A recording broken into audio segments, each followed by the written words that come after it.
안녕하십니까. 신의교대 국방TV 데일리 디펜스입니다. 오늘도 역시 아주 중요한 우리 안보 이슈를 가지고 여러분들과 대화를 나눠보겠는데요. 자, 미국이 한미 국방 워킹 그룹 구성을 요구했다라는 보도가 나왔죠. 이제 어게인 2017. 2017이 뭡니까? 바로 북한과 전쟁을 할 뻔했던 시기였죠.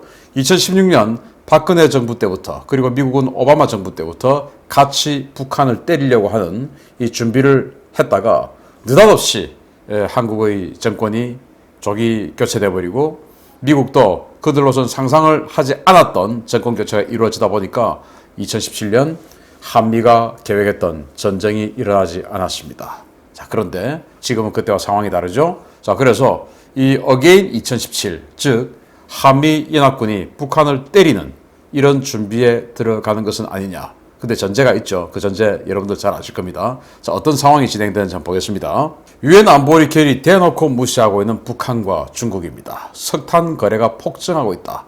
라는 보도가 나왔죠. 중앙일보가 보도를 했는데요. 북한이 최근 전력난이 심화한 중국에 대한 석탄 밀수출을 늘리고 있으며 노동당 39호실 산하 금강관리국 무역회사의 선박이 용천군 진흥부두에서 출항해 서해 공해상에서 중국 선박에 옮겨 싣는 방식으로 석탄을 넘기고 있다. 중국에서 호주산 수입 금지로 석탄 가격이 치솟자 값싸고 화력 좋은 북한산이 대체제로 떠오른 셈이다. 북한산 석탄은 톤당 50에서 60달러로 최근 중국 현지 가격인 톤당 200달러의 4분의 1 수준이다. 북한의 석탄 수출은 유엔 안전보장이사회 제재 위반이다.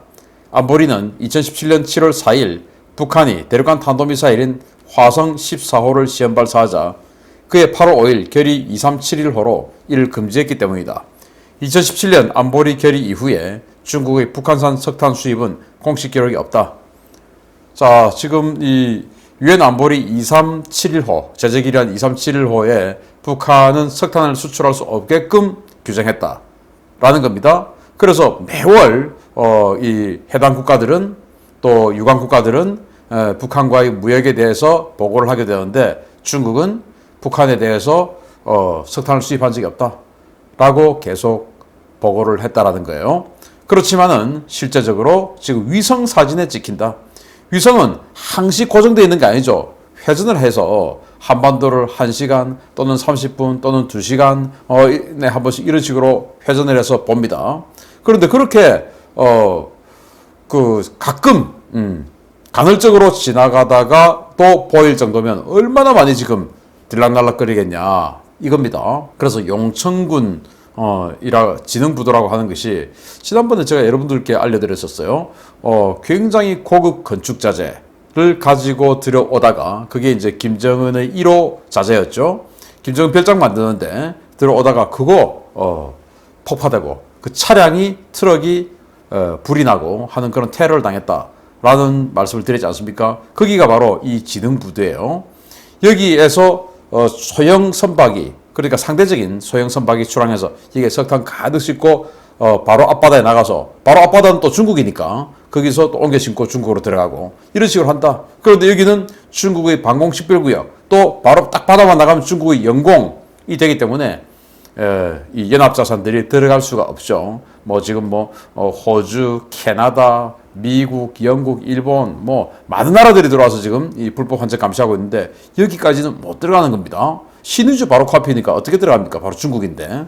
그래서 이렇게 하고 있다라는 겁니다. 지금 중국이 호주산 석탄 시진핑이 수입하지 마, 호주 손 좀 봐주려 했다가 자기네들이 도리어 부메랑 맞고 있는데 그런데 북한에 석탄이 많이 있으니까 그걸 수입해오는데 유엔 안보리 제재 위반이다. 그런데 둘이 지금 궁합이 맞죠. 왜냐? 북한은 돈이 필요하고 그리고 중국은 석탄이 필요하고 이런 상황입니다. 자, 그러면서 유엔 안보리 보고서는 중국이 북한을 감싸며 증거 인멸을 하고 있다. 그런데 미사일 개발까지 지원하고 있다.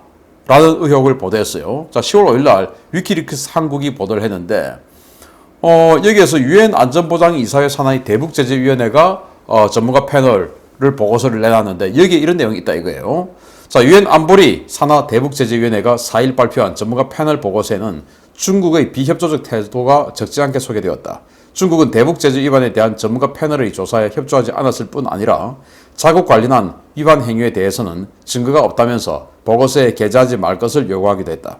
일례로 북한 대학과 외국 대학의 합동 연구에 대해서도 중국은 연구의 성격을 알려달라는 전문가 패널의 질문을 무시했다. 중국은 학술 교류는 유엔이 금지한 것이 아니다 라는 태도를 보였다. 중국 대학들은 2019년부터 북한의 김일성 대회 및 김책공 대와 모두 11개의 과학 분야 논문을 공동으로 발표한 것으로 나타났다. 전문가 패널은 진동분석 등 일부 분야 논문의 경우 핵과 탄도미사일 개발에도 사용할 수 있을 것이라는 우려 아래 조사를 계속하기로 했다. 라는 거예요. 그래서 지금 이 대북제재위원회에서 중국에게 뭐 이렇게 이야기를 하니까 뭐 우리는 말할 수 없다. 그리고 이거는 뭐 위반 아니야. 라고 계속 중국이 유엔 안보리 상임이사국의 지위를 이용해서 계속 뭉갠다 이거예요. 그리고 중국 대학과 북한 대학이 합동으로 뭐 학술 교류를 하는데 도대체 그 주제가 뭐였냐 알려달라고 하니까 그거는 뭐 제재 내용 아닌데 못 알려준다. 그렇게 해서 따로 조사를 해보니까 진동분석 등 이런 게 들어갔다. 근데 진동분석 이게 이제 탄도미사일이 대기권에서 재진입할 때 그때 들어가는 기술이다 이거예요. 그래서 중국이 이런 학술 교류를 빌미로 북한에게 탄도미사일의 완성에 대한 이런 기술 제공을 해줬다라는 의혹을 유엔 대북제재위원회가 제기했다라는 겁니다. 이 정도로 지금 중국이 북한을 감싸고 있고 또 도와주고 있다라는 겁니다. 왜 그러냐? 바로 북한이 이제는 중국 편에 확실히 서기로 했고 북한의 탄도미사일 그리고 핵무기 이런 것들을 중국을 막아주는 방어 역할을 하기로 했다. 그동안은 주체 사상이었는데 이제는 아니다. 그래서 이 순망치한 확실하게 북조선은 중국의 방파제가 되기로 했다. 라는 것이기 때문에 중국 입장에서는 북한을 이 방파제로서 완벽하게 아우르고 생존시켜 놔야 되는 것이죠. 이 북한 뚫리면 바로 그냥 발에만 들어가서 베이징 코앞이니까. 이런 와중에 또 계속 그 남조선에 대한 남한에 대한 심리전을 진행하고 있죠. 종전선언해라, 종전선언해라 라고 연설을 하면서 사실은 당근과 채찍을 보여줍니다.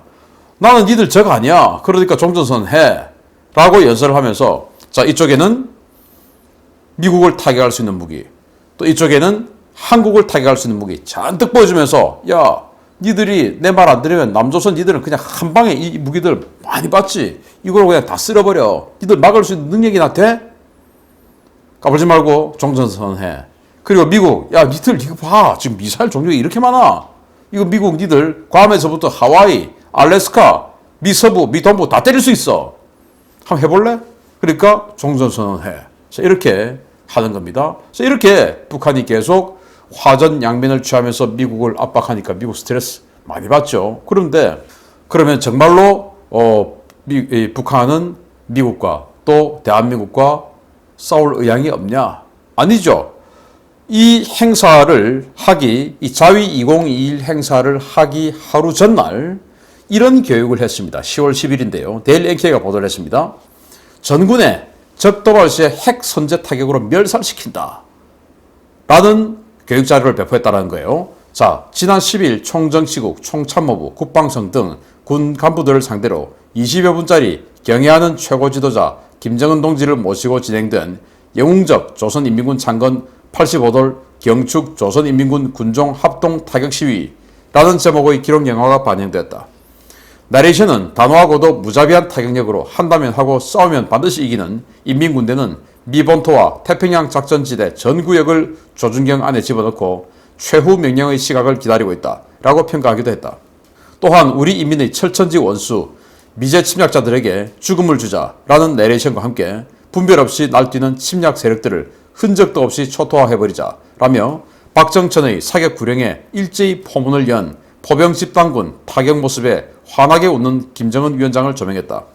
영화는 종결 부분에서 적들이 우리의 거듭되는 경고에도 불구하고 끝끝내 천악무도한 군사적 도발로 나오려고 한다면 우리 혁명 무력은 이미 선포한 대로 강력한 핵 선제 타격력으로 침략의 아성을 지구상에서 완전히 없애버리고 조국 통일의 역사적 위협을 기어이 성취하고자 말 것이다 라고 밝혔다.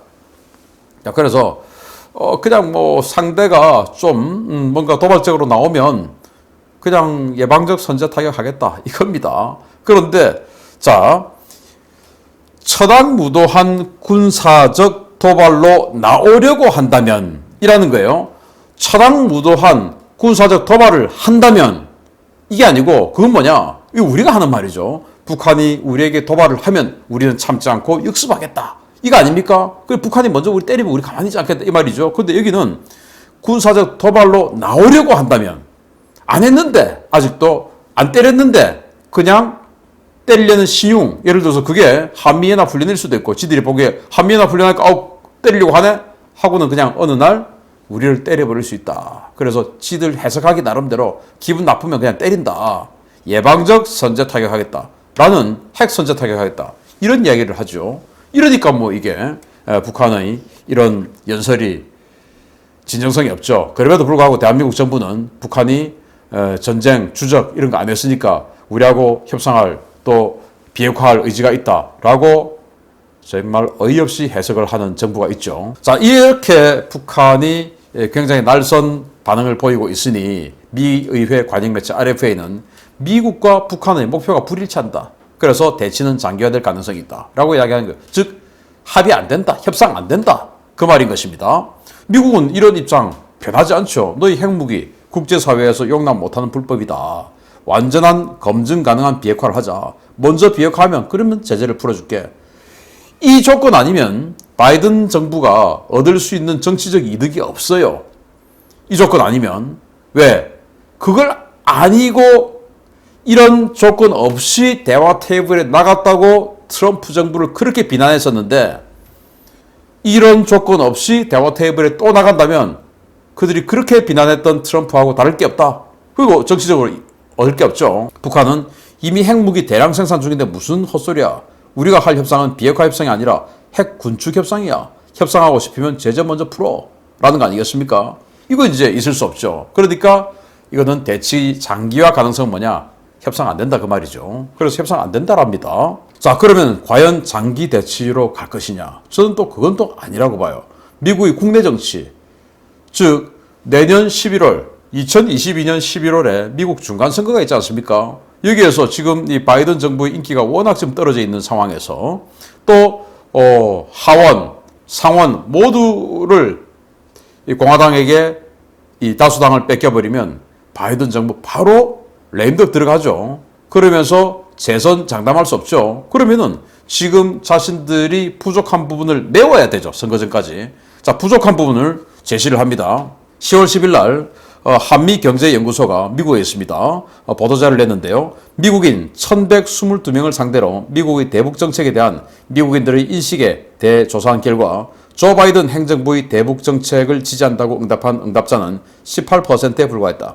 조사에서는 북한의 핵 포기가 중요한 현안이라고 생각한다고 응답한 응답자가 지난해보다 2%포인트 증가한 86%로 나타났다. 이렇게 되면 바이든 정부가 취해야 할 정책이 명확해졌습니다. 일단 현재 전략적 인내로 표현될 수 있는 바이든 정부의 대북 정책 18%만 지지한다. 82%가 이러면 안 된다. 뭔가 성과를 내라.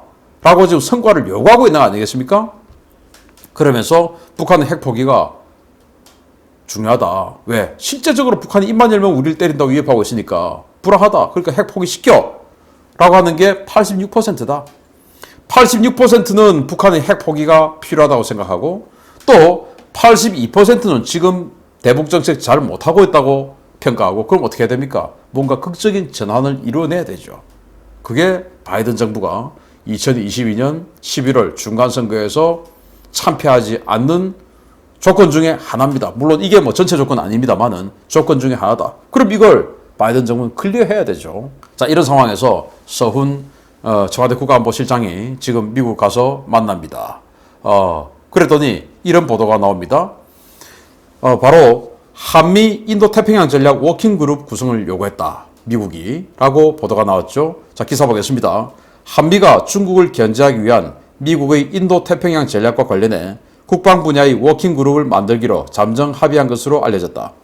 정부 안팎에서는 미국이 워킹그룹을 통해 한국의 다양한 군사적 행동 동참을 요구할 가능성이 커진 것 아니냐라는 분석이 나온다. 다만 소식통은 워킹그룹 관련 논의는 초기 단계라면서 신남방 정책과 인도태평양 전략의 접점을 찾아간다는 것은 그동안 한미가 강조해온 부분이다라고 설명했다.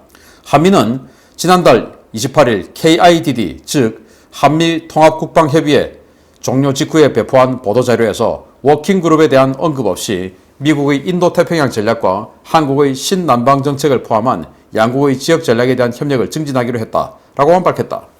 자, 서훈이 지금 미국 가서 미국 백악관 국가안보실장 국가안보 보좌관 만났어요. 그런데 첫 지금 기사가 한미 워킹그룹. 그런데 우리 뭐 그냥 한미 워킹그룹 이렇게만 지금 뭐 그 키포인트를 잡았던데 실제 원문에 들어가 보면 인도 태평양 전략 워킹그룹이에요. 그러니까 미국이 요구하는 것은 분명합니다. 대중국 포위 전략에 들어와라 라는 거예요. 그런데 서훈이는 지금 뭐 하러 갔습니까? 종전선언을 요구하러 갔죠. 그래서 지금 여기 잠정합의 그러니까 이 대중국 포위 전략에 한국은 들어갈 수 없죠. 왜? 얘들은 친중 정부니까 중국한테 혼나죠. 그렇게 되면.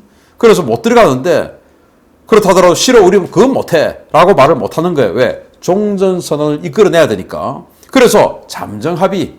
그래서 이제 서울이가 잠정합의한 거는 니들이 종전선언 해주면 우리도 인도태평양 전략 워킹그룹 해줄게 라는 것이고 미국도 니들이 하는 거 보고 자 이거 아니겠습니까? 그런데 미국은 니들이 하는 거 보고 아니죠. 니들이 정권 바뀌는 거 보고. 왜? 니들은 믿을 수 없어. 니들하고 어떻게 중국 관련한 전략을 의논한단 말이야. 그렇지만은 니들이 미리 판은 깔아놔. 왜? 정권 바뀌면 바로 세팅하게. 이 말인 것입니다. 자, 오바마 시즌2가 됩니다. 지금 미국 외교안보 라인은 오바마 시즌2죠. 그때 당시 차관급들이 지금 장관급으로 올라와 있고 그때 당시 국가안보 보좌관이 지금 국무부 장관 토니 블링컨이죠. 어게인 2017 가능성이 있습니다. 당시 2017년 그리고 2016년 당시 우리 한국의 주한미군 사령관을 했던 빈센트 브룩스 전 한미연합 사령관이 일본 아사히 신문하고 인터뷰 때 이런 내용을 이야기를 했습니다. 우리는 2017년 한미연합 군사훈련 당시에 미군 3만 4천여 명을 한국에 전개시키고 한국군 62만 명도 즉응태세를 갖추도록 했다. 미국은 선제 공격이나 단독 공격을 포함한 모든 군사 행동 선택지를 검토했고 한국과 일본에 체류 중인 미국인 수십만 명을 조기 대피시키는 것도 검토했었다. 전쟁하려고 했다 이겁니다. 그리고 한국이 말 안 들으면 미국 단독으로 북한 때리는 것까지도 계획 다 했었다 이겁니다. 그리고 그 전에 박근혜 정부 때는 김정은을 암살하는 것까지 전부 계획을 다 수립하고 진행하고 있었다라는 거 지금 다 밝혀지고 있지 않습니까? 그래서 제가 거듭 말씀드리지만 2016년 10월 1일 박근혜 전 대통령이 당시 국군의 날 기념사를 하면서 북한인들 넘어오시오. 자유의 품으로 넘어오시오. 라는 그 연설. 그리고 그 다음 국무회의, 화요일 날 국무회의 때 지금 이 휴전선 그 인접 지역에 대량 탈북 사태가 발생했을 때 북한인들 수용할 수 있는 수용시설이 모자란다. 긴급하게 지어야 된다. 이때 이미 미국하고 한국은 북한에 대한 타격을 염두에 두고 진행하고 있었다라고 저는 그때도 지금도 생각합니다. 그래서 당시 언론에서 야권에서 또 진보 언론에서 박근혜 정부와 계엄을 염두에 두고 있다 뭐 이런 이야기 계속했었죠.